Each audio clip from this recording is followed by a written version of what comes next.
Master minds commerce చదవాలనుకునే 10th inter విద్యార్థుల తొలి ఎంపిక. అనుకున్నదంతా అయిపోయింది. కేంద్రం ముందు చంద్రబాబు ప్రభుత్వం మరోసారి మోకరిల్లింది. ఇన్నాళ్లు ఏదైతే భయపడుతూ వచ్చామో అదే జరిగింది. విశాఖ కేంద్రంగా కొత్త రైల్వే జోన్ ఏర్పాటు చేసిన కేంద్రం కీలకమైన కేకే లైన్ను ఒడిశాకు అప్పగించేసింది. రాష్ట్రానికి కొత్త రైల్వే జోన్ వచ్చిందని కూటమి ప్రభుత్వం చంకలు గుద్దుకుంటోంది. కానీ జోన్ ఏర్పాటు వెనుక అతిపెద్ద నష్టం జరిగిపోయింది.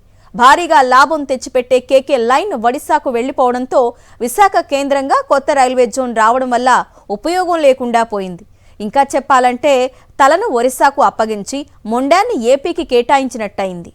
విశాఖ రైల్వే జోన్ను ఏర్పాటు చేస్తూ కేంద్రం గెజిట్ నోటిఫికేషన్ జారీ చేసింది. జూన్ 1 నుంచి విశాఖ కేంద్రంగా సౌత్ కోస్ట్ రైల్వే జోన్ కార్యకలాపాలు ప్రారంభమవుతాయి. ప్రస్తుతం సౌత్ కోస్ట్ రైల్వే జోన్ కార్యకలాపాలన్నీ విశాఖలో వైఎస్ జగన్ నిర్మించిన డెక్ బిల్డింగ్ కేంద్రంగా నడుస్తున్నాయి. ఆరిలోవ కాలనీలో సౌత్ కోస్ట్ రైల్వే శాశ్వత భవనాన్ని నిర్మించనున్నారు. విభజన చట్టంలో ఉన్న సౌత్ కోస్ట్ రైల్వే జోన్ను సాధించామని కూటమి నేతలు గొప్పలు చెప్పుకోవచ్చు. కానీ దీనికి బీజం పడింది అప్పటి వైఎస్ఆర్సీపీ ప్రభుత్వం హయాంలోనే. విశాఖ రైల్వే జోన్ ఏర్పాటును వైఎస్ఆర్సీపీ హయాంలోనే రైల్వే శాఖ ఆమోదించింది. ఆ మేరకు 2024 ఫిబ్రవరి 28న ఉత్తర్వులు జారీ చేసింది. 2024లో ఇచ్చిన ఉత్తర్వుల్లో వాల్తేర్ రైల్వే డివిజన్ను తొలగిస్తున్నట్లు రైల్వే శాఖ పేర్కొంది. ఒడిశాలోని రాయగడ కేంద్రంగా కొత్త రైల్వే డివిజన్, అదేవిధంగా విశాఖ కేంద్రంగా రైల్వే జోన్ ఏర్పాటు చేస్తున్నట్లు తెలిపింది. వైఎస్ జగన్ కు మొదటి నుంచి విశాఖ నగరం అంటే ప్రత్యేక అభిమానం. విశాఖ నగరాన్ని జాతీయ స్థాయిలో ఉత్తమ నగరంగా నిలపాలనే ఆలోచన ఆయనలో కనిపించేది. అందుకు అనుగుణంగానే విశాఖ నగరాన్ని అభివృద్ధి పథంలో మొదట వరుసలో నిలబెట్టారు. విశాఖ రైల్వే జోన్ కార్యాలయాల కోసం 52 ఎకరాల భూమిని రైల్వే శాఖకు వైఎస్ జగన్ సర్వే చేయించి అప్పగించారు. అలా దశాబ్దాల ఉత్తరాంధ్ర ప్రజల చిరకాల స్వప్నాన్ని నెరవేర్చేందుకు బాటలు వేశారు వైఎస్ జగన్. 2025 జనవరిలో డిపిఆర్ కు కేంద్రం ఆమోదం తెలిపింది. అదే నెలలో ప్రధాని నరేంద్ర మోదీ జోనల్ కార్యాలయం భవన నిర్మాణానికి శంకుస్థాపన చేశారు. అయితే కూటమి ప్రభుత్వం అధికారంలోకి వచ్చిన తరువాత రైల్వే జోన్ ఆశయానికి తూట్లు పడ్డాయి. స్వలాభమే లక్ష్యంగా కేంద్రం ముందు సాగిలపడటం తప్ప డిమాండ్ చేయడం తెలియని కూటమి నేతలు రైల్వే జోన్పై మోడీ సర్కార్ను గట్టిగా ప్రశ్నించలేకపోయారు. నాడు వైఎస్ఆర్సీపీ ప్రభుత్వం వాల్తేర్ రైల్వే డివిజన్ను కొనసాగించాలని, ఏపీ మొత్తాన్ని విశాఖ రైల్వే జోన్ పరిధిలోకి తేవాలని పట్టుబట్టింది. వైఎస్ఆర్సీపీ ప్రభుత్వ ఒత్తిడి మేరకు విశాఖపట్నం కేంద్రంగా వాల్తేర్ రైల్వే డివిజన్ను కొనసాగిస్తామని కేంద్రం 2024 మార్చిలో పేర్కొంది. అయితే వాల్తేర్ రైల్వే డివిజన్ స్వరూపం ఎలా ఉండబోతుందన్న దానిపై స్పష్టత ఇవ్వలేదు. కట్ చేస్తే ఒడిశా ఒత్తిడికే తలొగ్గిన కేంద్రం చంద్రబాబు ప్రభుత్వం అధికారంలోకి వచ్చాక రైల్వే ప్రాజెక్టుల గురించి ఏమాత్రం పట్టించుకోలేదు. విశాఖపట్నం, రాయగడ కేంద్రాలుగా 2 వేర్వేరు రైల్వే డివిజన్లను ఏర్పాటు చేసింది. ఫలితంగా అత్యంత కీలకమైన, అత్యంత ఖరీదైన కేకే లైన్ విశాఖ డివిజన్ చేజారింది. రాష్ట్ర ప్రజల దీర్ఘకాలిక డిమాండ్, విభజన చట్టం హామీ కూడా అయిన విశాఖ రైల్వే జోన్ ఏర్పాటైనప్పటికీ చంద్రబాబు ప్రభుత్వ ముద్దు నిద్ర కారణంగా అతిపెద్ద ఆర్థిక వనరైన కేకే లైన్ను విశాఖ రైల్వే జోన్ కోల్పోయింది. అత్యధిక రాబడినిచ్చే కొత్త వలస కిరండూల్ కేకే లైన్ను ఒడిశాలోని రాయగడ కేంద్రంగా ఏర్పాటు చేయనున్న కొత్త డివిజన్లో చేర్చింది రైల్వే శాఖ.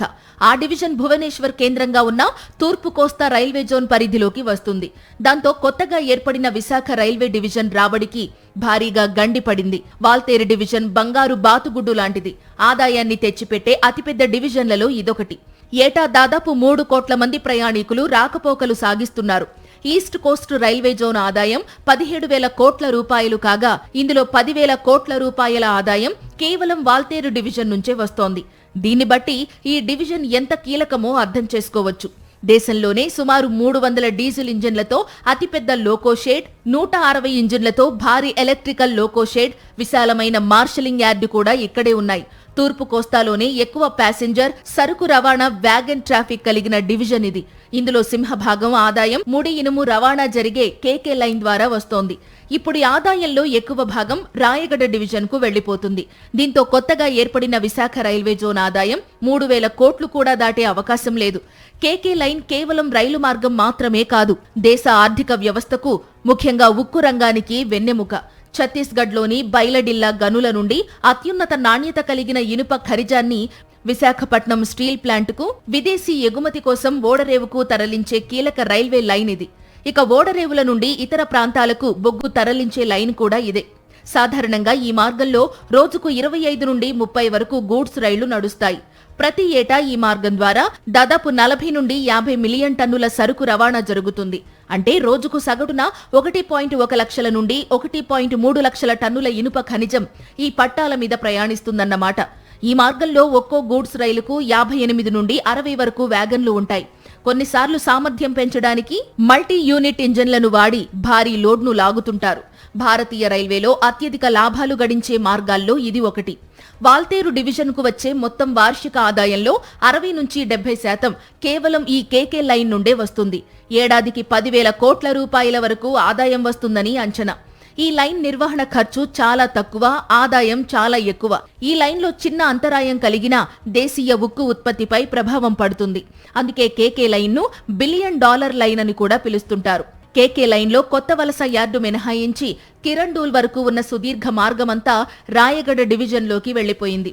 కోరాపుట్ కిరండోల్ లైన్ను విశాఖ, రాయగడ డివిజన్లకు సంయుక్తంగా కేటాయించినట్లు గెజిట్లో పేర్కొన్నప్పటికీ ఎక్కువ లబ్ధి ఈస్ట్ కోస్ట్ జోన్కే వెళ్లిపోతుంది. దీనిపై ప్రజా సంఘాలు మండిపడుతున్నాయి. భౌగోళికంగా ఉత్తరాంధ్రలో ఉన్న అత్యధిక ఆదాయం వచ్చే లైన్ను ఒరిస్సాకు అప్పగిస్తే ప్రత్యేక రైల్వే జోన్ ఏర్పాటు చేసి ఉపయోగమేముందని ప్రశ్నిస్తున్నాయి కార్మిక సంఘాలు. కొత్త జోన్కు స్వయం సమృద్ధి లేకుండా చేశారని విమర్శలొస్తున్నాయి.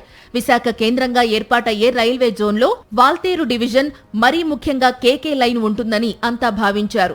కానీ సౌత్ కోస్ట్ రైల్వే జోన్ ఏర్పాటు దానికి భిన్నంగా జరిగింది. విశాఖ, విజయవాడ, గుంటూరు, గుంతకల్లు డివిజన్లతో సౌత్ కోస్ట్ జోన్ ఏర్పాటు చేస్తూ గెజిట్ రిలీజ్ చేసింది రైల్వే శాఖ. ఇంతకు ముందు రాయగడ డివిజన్లో ఉన్న పలాస, ఇచ్చాపురం రైల్వే లైన్ విశాఖ కొత్త రైల్వే జోన్ కిందకు వచ్చింది. అదేవిధంగా ఇచ్చాపురం, దువ్వాడ, విజయనగరం రైల్వే లైన్లు, బొబ్బిలి, సాలూరు లైన్లు విశాఖ కేంద్రంగా ఏర్పాటైన సౌత్ కోస్ట్ రైల్వే కిందకు వచ్చాయి. కీలకమైన కోరాపుట్, కిరండోల్ లైన్ను మాత్రం సంయుక్తంగా కేటాయించడంతో విశాఖ రైల్వే జోన్ భారీ ఆదాయాన్ని కోల్పోనుంది. ఉత్తరాంధ్ర ప్రాంతానికి ఈ రైల్వే డివిజన్ వల్ల ఉత్తరాంధ్ర ప్రాంతానికి ఒరిగే ప్రయోజనమేమీ కూడా లేదు. ప్రధానంగా ఈ రైల్వే జోన్కి మొత్తం ప్రాధాన్యత అంతా కూడా తగ్గించి ఏదో కంటి తుడుపు చర్యగా మాత్రమే ఈరోజు ఈ ప్రాంతానికి ఇవ్వడం జరిగింది. కొత్త రైల్వే జోన్కు కేంద్ర, రాష్ట్ర ప్రభుత్వాలు తీరని ద్రోహం చేస్తున్నాయనే అభిప్రాయం వ్యక్తమవుతోంది. ఆదాయం వచ్చే మార్గాలన్నీ ఒరిస్సాలోని రాయగడ డివిజన్కు ఇస్తే సౌత్ కోస్ట్ రైల్వే జోన్ మనుగడ ఎలా సాధ్యమని ప్రజా సంఘాలు, యూనియన్లు నిలదీస్తున్నాయి. ఓవైపు ఇంత అన్యాయం జరుగుతుంటే మరోవైపు కూటమి సర్కార్ మాత్రం తమ హయాంలోనే విశాఖ రైల్వే జోన్ వచ్చిందంటూ డప్పు కొట్టుకుంటోందని ప్రజా సంఘాలు విమర్శిస్తున్నాయి.